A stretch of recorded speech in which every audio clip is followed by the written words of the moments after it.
y'all. Welcome to Shadeinthecity. I'm Cherie.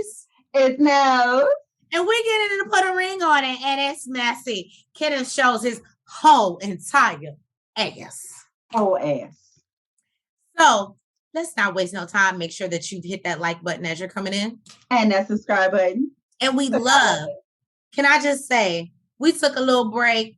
Took a couple days off with family, just enjoy the Memorial Day weekend, but the numbers didn't stop climbing. So we love you for it. And we love you for it. So thank you. As you know, we believe in an attitude of gratitude. So we just want to say thank you, Shade Squad family. Let's get into it and let's get shady.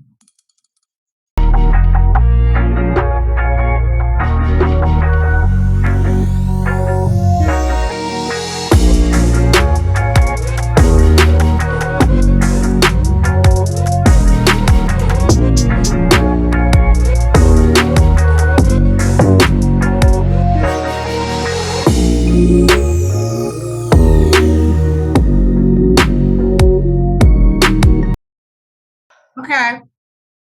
So our man Otis, Cleophas, is going. We ain't called him that in a while. Cleophas. You're right. That was his little name for us. Huh? Right. Is going on another date with Cherie. Why, we don't know, because we know he don't like Cherie. But anyway. And so does Shay. She knows he has no interest in Cherie, just like the rest of us. He is just being petty as shit, as normal. So Dr. Nicole asked Charlena, how she feels about it. She said, well, it's a part of the process. And she feels like it's what happens in the end for them. She don't give a damn. I think she plans on saying no. That's why. But Dr. Nicole asked Otis how he feels about Charlena going on another date with Chris. Otis really doesn't want to talk about it at first. He's like, I ain't really got nothing to say. And she's like, well, we're not going to do that. We're in therapy. So that's not an option. So pull out your best answer, sir. So then Otis says that he feels it's a little bit disrespectful. Dr. Nicole tries to clarify, says, so you feel that it's disrespectful that she's going on a date or a process that, well, she can say all this on ad and stuff. But she's like, you feel it's disrespectful that she's going on a date? But in my head, I was saying in a process that you signed up for, that you knew what you were doing. I be trying to tell y'all, men, stop being mad when another nigga walked over, when you leave the door open. That's all I'm saying. So now we're gonna walk through and lock that bitch. Right. And you're gonna be locked out. So now Otis feels that some of the things that he's done or said has been super disrespectful. He feels what Charlena views as confidence is just disrespect. And he's not even clear on why Charlie needs to go on another date with him after she already knows how he feels about it. And I hate to say it, but for the first time, we actually got Otis to open up and actually say how the fuck he feels. Exactly. And he actually explained that he thought it was disrespectful that Chris was talking about his past sexual history. And we know why dudes do that, so let you know what he's working with. So I actually understood why Otis felt it was disrespectful. Charlena don't give two fucks. And basically, Dr. Nicole appreciates his explanation, and she moves the fuck on. She's like, we're trying on dresses. And she says that you need to ask yourself, as you're in this process, is this the man that you want to marry and spend the rest of your life with? Mm-hmm. And I said, that's right, Dr. Nicole. Now, Shorty says, Shay says that she's nervous because her and Fonzo already been down this road before. Mm-hmm. And she don't want to go through the motions again and nothing fruitful come from it. Right. Mm-hmm. And then basically Dr. Nicole lets us know Charlena, Otis are going to be going on their dates while Shay and Alfonso will be working on their relationship as well as Kenneth and Shorty. We'll see what their work do. We're at the wedding dress shop. We're at Winnie Couture. I want to go try on. What is it called? Winnie Couture. And the first one to try on her dress is Charlena. Okay. And let me just say, she looked fucking amazing. She looked amazing. She got emotional. And she actually said she can see herself marrying Otis. Sending that motherfucking dress, I bet you can, because it was giving. No, what it was Okay. for me was the headpiece. Can I be honest? I wasn't crazy about the dress, but with the dress with the headpiece, Really? I liked everybody's dress. you can I thought ask. And shout out to one of our subscribers. Thank you, D. We watched the episode together because she was here with me. But no, I was when she came out. D loved the dress. It was the headpiece for me. It tied in the dress together. and I think that's why they do it when you're trying it on. But I felt like everybody's dress fit their personality. I thought they all looked beautiful in the dresses. I thought it was perfect. It was perfect. And basically she did say she can see herself marrying Otis, and they came there to work through all their problems. And she feels like they still have some, things that they need to work on. But she feels like they're fixing them, and she hopes that Otis is ready and he's getting his shit together. So then Shay tries on her dress, and she looks beautiful as well. She loves her dress, but she feels nervous and says she's worried about setting herself up to be let down. I didn't like Shay's dress either. Really? I felt like it fit her. No, it fit her a little too. It was too much. It was in here. The girls, if the girls were giving more than the dress. Well, where are they supposed to go? She can't just cover in the dress. So the dress the dress fit her. I mean, if the boobies don't fit, the boobies just too big. They just can't go nowhere. I'm not gonna. I wasn't here for her dress or Shorty's. I didn't like either one of them.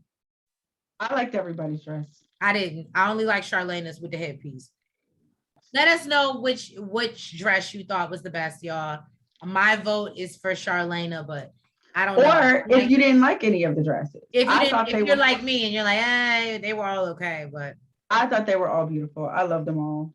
Treese likes the big poofy princess dress, and none of them had that. So that's probably why she's like, It was great for a reception.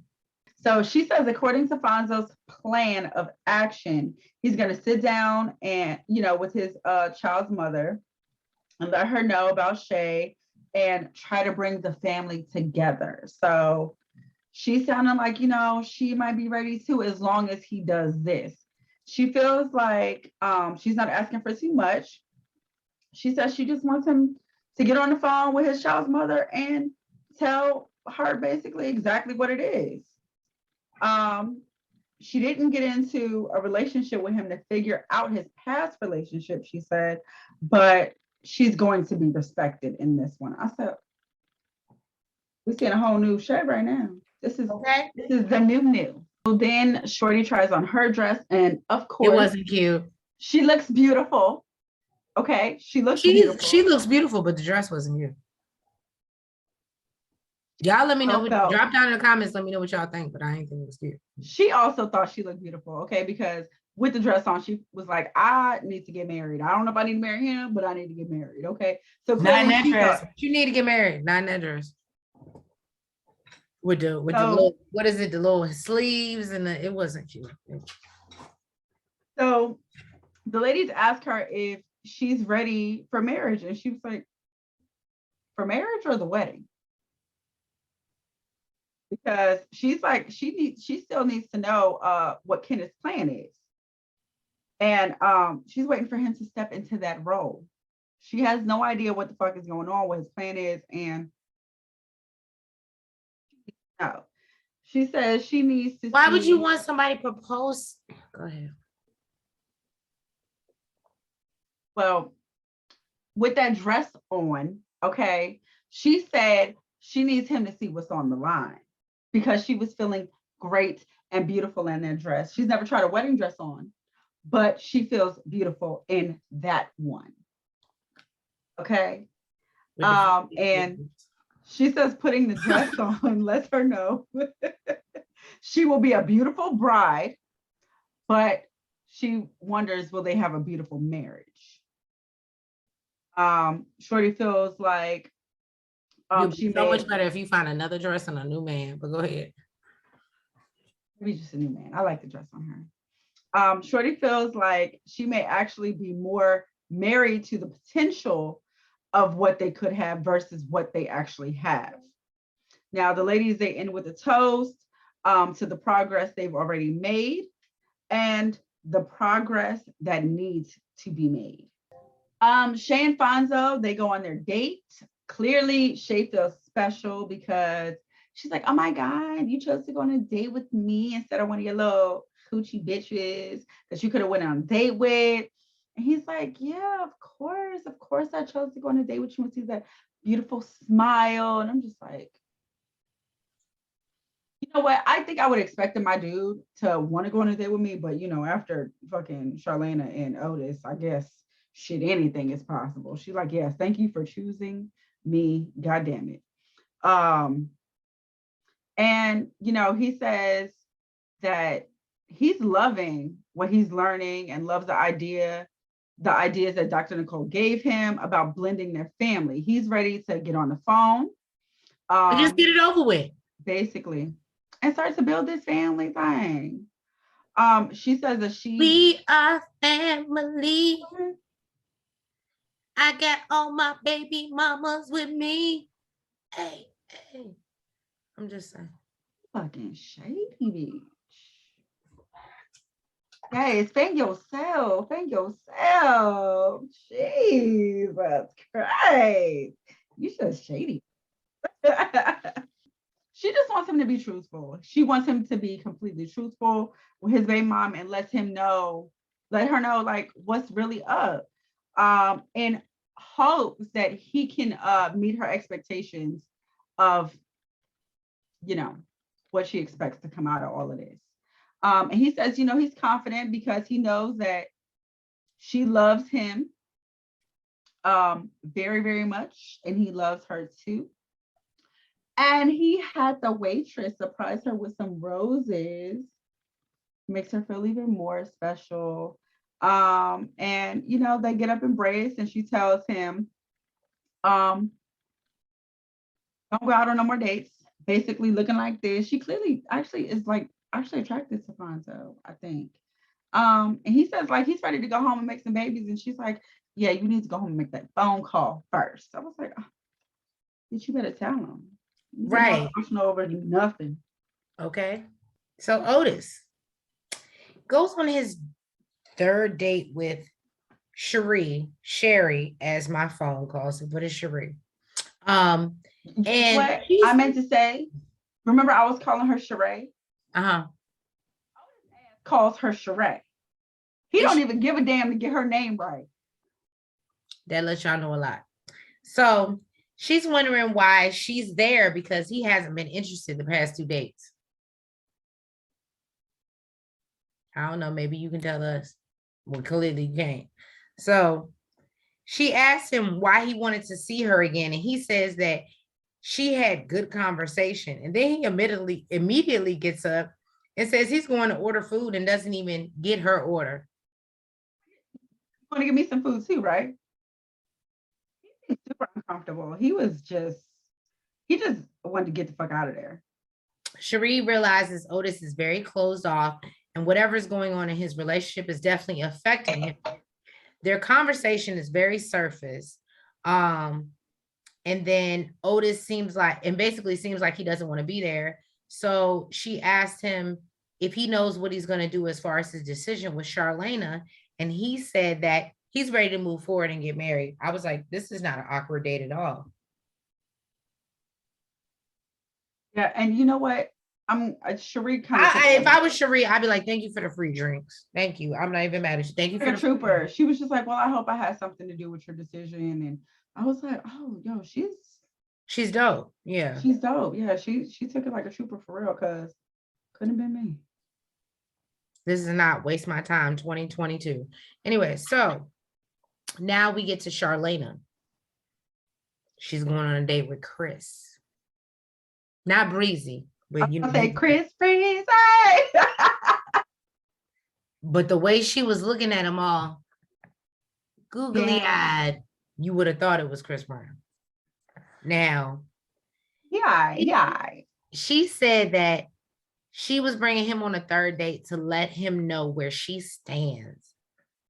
She looked super happy to see him. As I said, she was giving the googly eyes and it's cheesing from ear to ear. This is what my notes say, y'all. I'm telling y'all what up. Okay. So he said he was excited that he got a third date and he enjoys getting to know her and would love to see the possibilities of where they could go.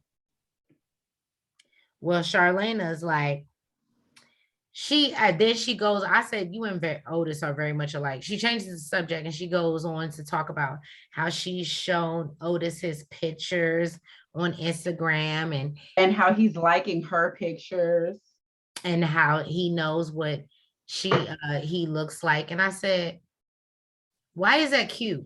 Y'all petty. Y'all think because they both petty. They just petty. They petty. I don't know. I just thought that was then. Charlena lets Chris know that she's going to try to work out her relationship with Otis because they've been together for 3 years and she feels like there's a lot to just give up on. He wishes her the best in her relationship and says that if she changes her mind, she knows what his Instagram is.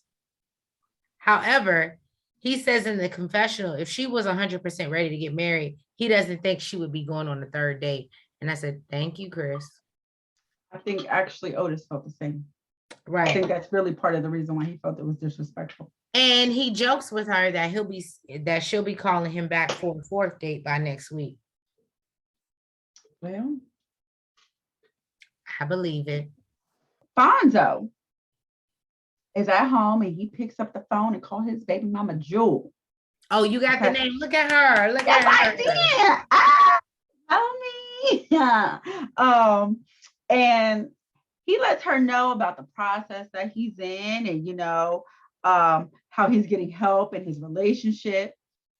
And Jewel is not the only one that picked up on it, but I did not feel it was sincere, but he still did apologize for doing her wrong and lets her know that she is still valuable, as his mother of his child. And, absolutely.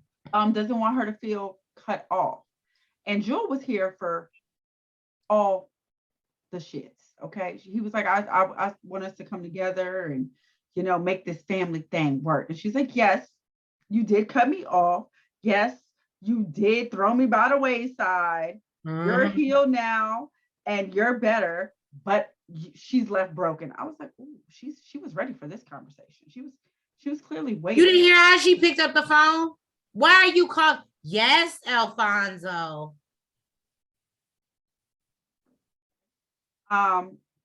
She says it's a certain way you do things. When you close the chapter, then you start another one.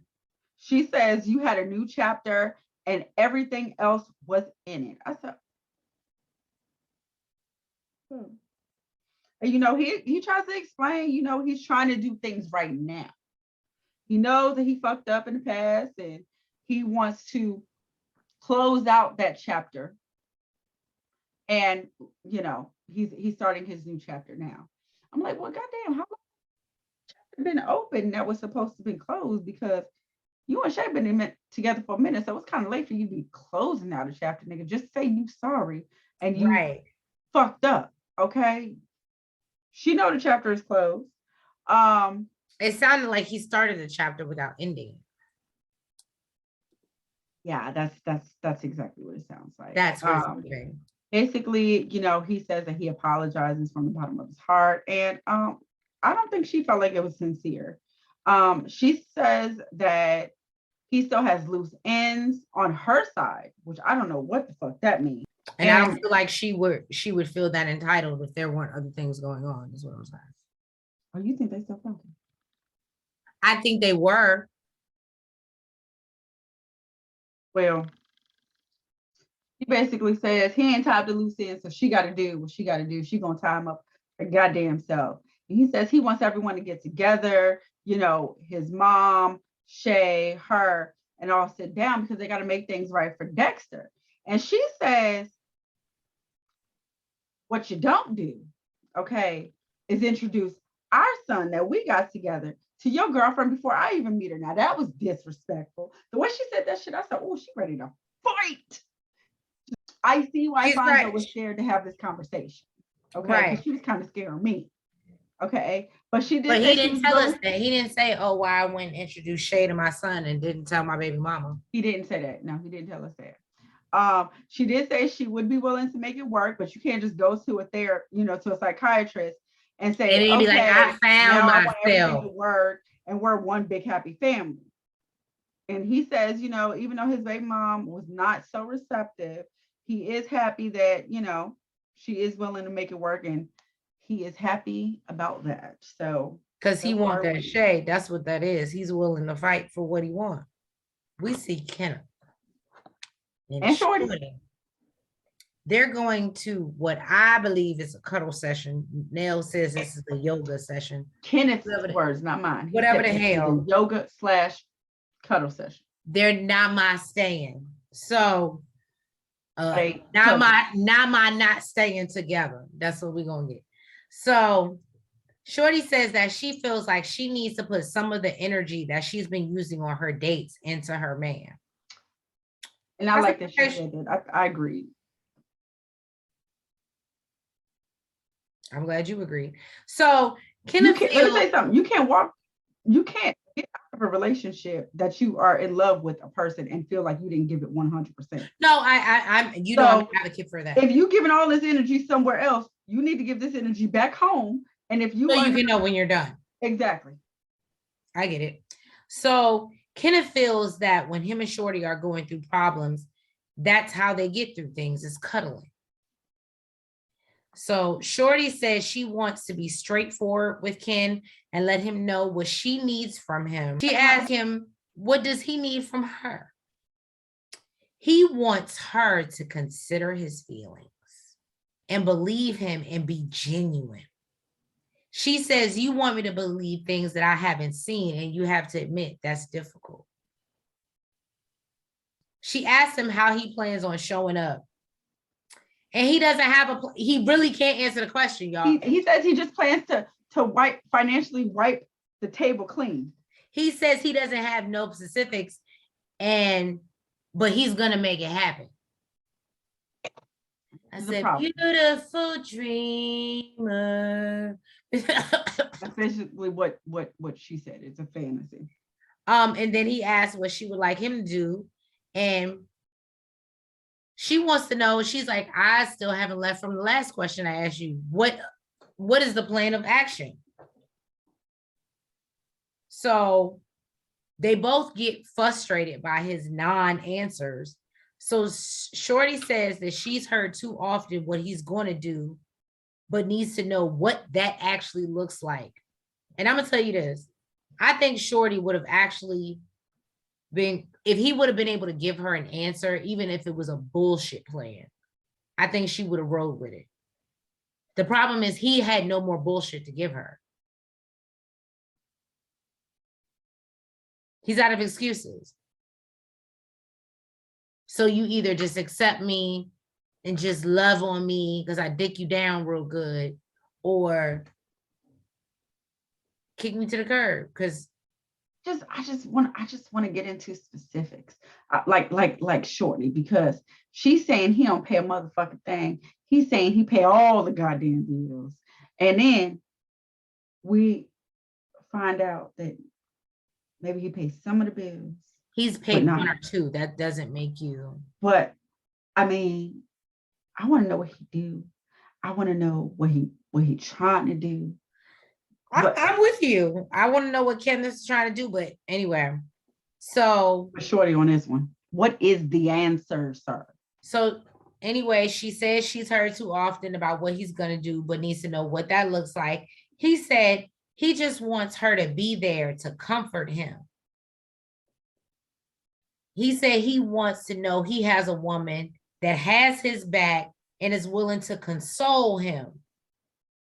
He says he plans to pay the bills and do all the shit and Shorty says she feels that they've had all this time and all this shit that he's talking is a lot of fluff.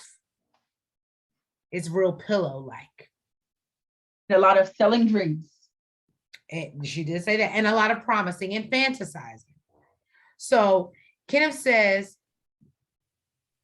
he feels his process is. He wanted her to stop asking the same question. He wants her to stop asking the same question and feels that a lot of this hasn't been rushed and he hasn't fully thought out a plan. No shit. Rushed? No, I mean the part that he hasn't thought out of a plan. You think we just figuring it out? He wants her to stop asking the same questions. And she said, don't you realize marriage might be a lifetime of asking the same questions? So then she goes into, I feel like we're puzzle pieces in a different boxes. He says, I just want to cut off my edges so we can fit.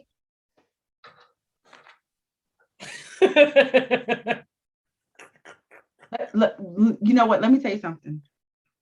When he said that, it was like psychotic. I'm still laughing. It was like psychotic, but like still kind of cute at the same time. It was definitely psychotic.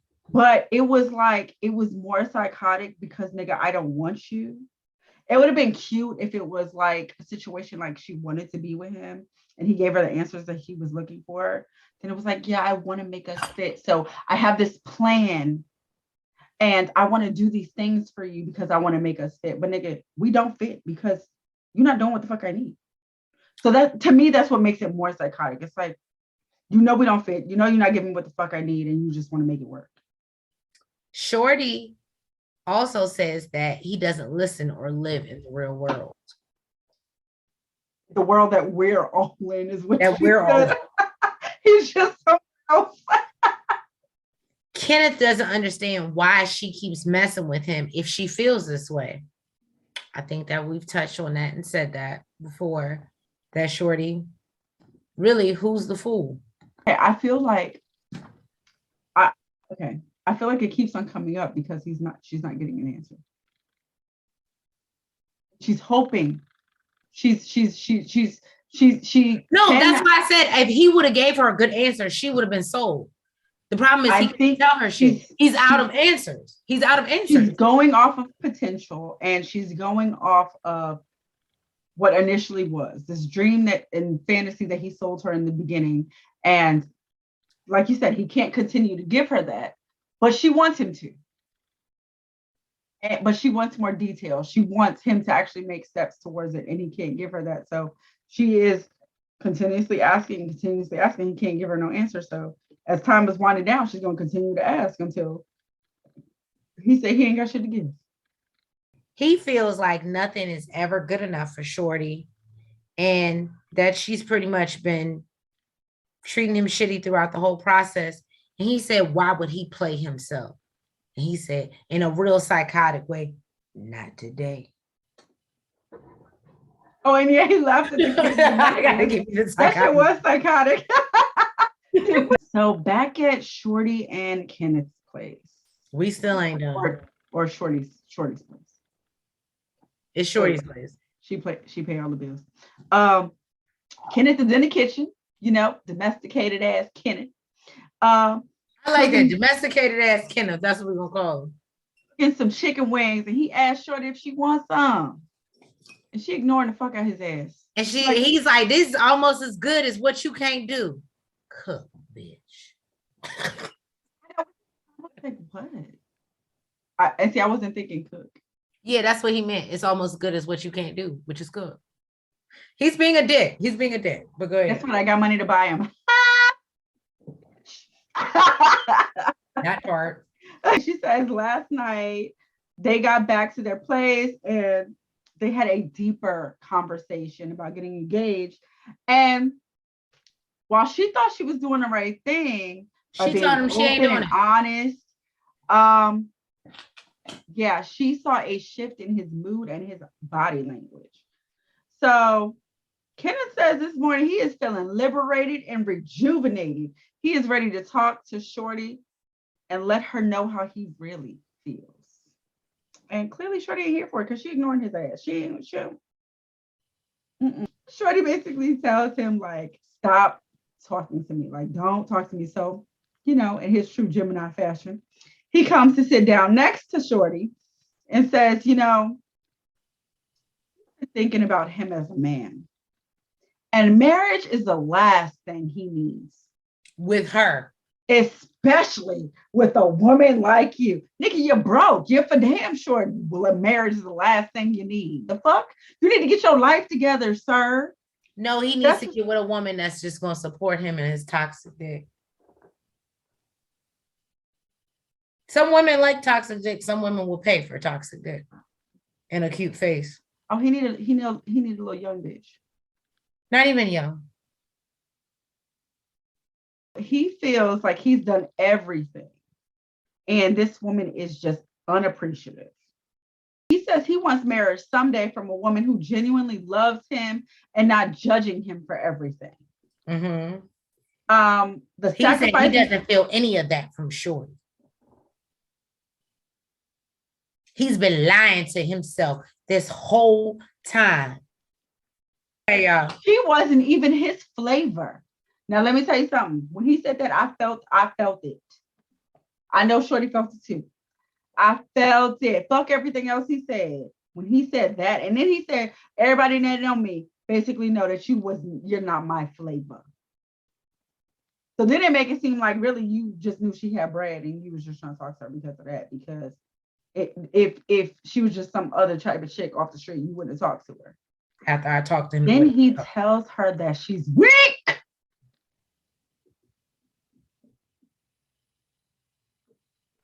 She's like, you know what? I think it's time for you to go ahead and pack your shit and go. You know what I told you? I'm feeling the same way that you're feeling. And yeah, get the fuck out. She's like, I'm not feeling you either. And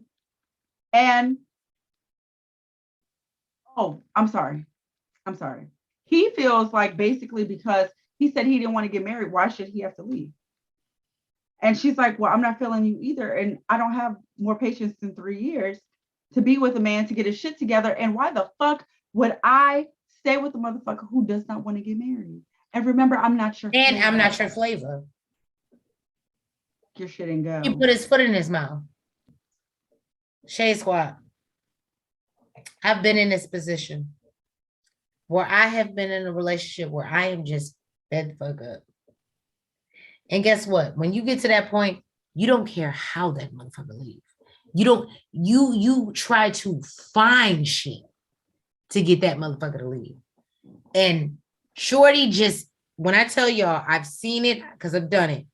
Shorty just did enough to get him to show his ass so that it was amicable, so that he could show his ass and be like, and this is why I don't want to be with you. Thank you. She even told him, this is what you bring to the table. She said she was waiting on it. No, can I tell you, Shorty was waiting on that moment. Sometimes as a woman, when you're looking for a way out and you don't know how to find it, you'll try to provoke it. So just so you can get your way out. Shorty was waiting. And this is the moment she was waiting for. Because you see how gracefully she treated that? Like, oh, it's time to get you. We're in agreement. You should leave. Shorty wanted him to go. Mm-hmm. She was just waiting for him to want to do it. And you see, even when he realized he talked himself into a corner, she was like, no, you said you wanted to go. He was still trying to stay. That's what the fuck Shorty has been dealing with. She basically tells him that he looks like a clown. Right. And this was not supposed to be that. It was not supposed to turn into that. But they basically, after this conversation, they basically agree that, it's time to go their separate ways. He gets up on the top of her couch with his legs up, propped up, with his sneakers on. And she's like, what you need to do is get your fucking sneakers off my couch that I paid for. And I was like, oh, okay, well, now we getting there. I thought it. So then he's like, oh, well, we'll be friends.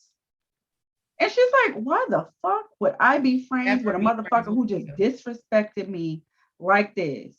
And he's like, oh, well, if not, it's cool, because at the end of the day, he's somebody special. He's got talent. He's exceptional. He's strong. He's smart. And he's a proud Black man. I'm like, what the fuck you been listening to? Who the fuck been putting this shit in your goddamn ear? Is this a tantra that you saying, nigga? The fuck? Can you break down why you so talented? What you so talented? How you so smart? You can't even articulate what the fuck you feel. Or your plan.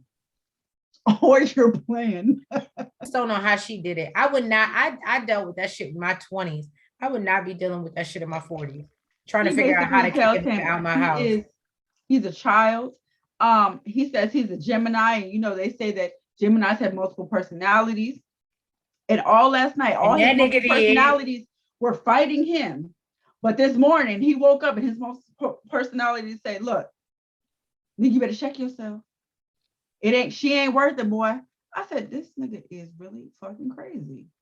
He tells her she's as fake as though those artificial eyelashes on her face. Then grabs her suitcase. Says, look, you can have it. Take my suitcase, nigga. I know you can't afford to go nowhere, but you can take it to get the fuck out of here. And then helps him pack his shit in trash bags. Tells him, look, you came in here with trash bags, you're going to leave with trash bags. Sets his shit outside the door. And he tells her, all right, bye, ugly.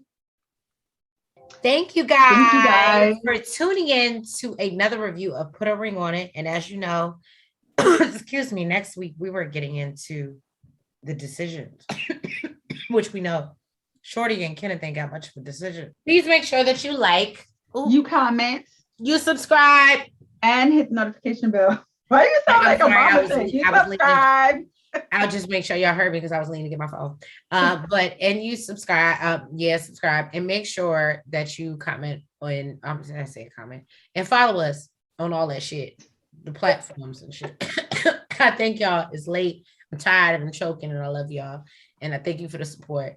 And we'll see y'all next week to see if these motherfuckers end up together. Love y'all. Front, back, side to side.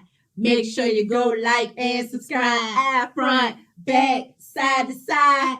Make sure you go like and subscribe.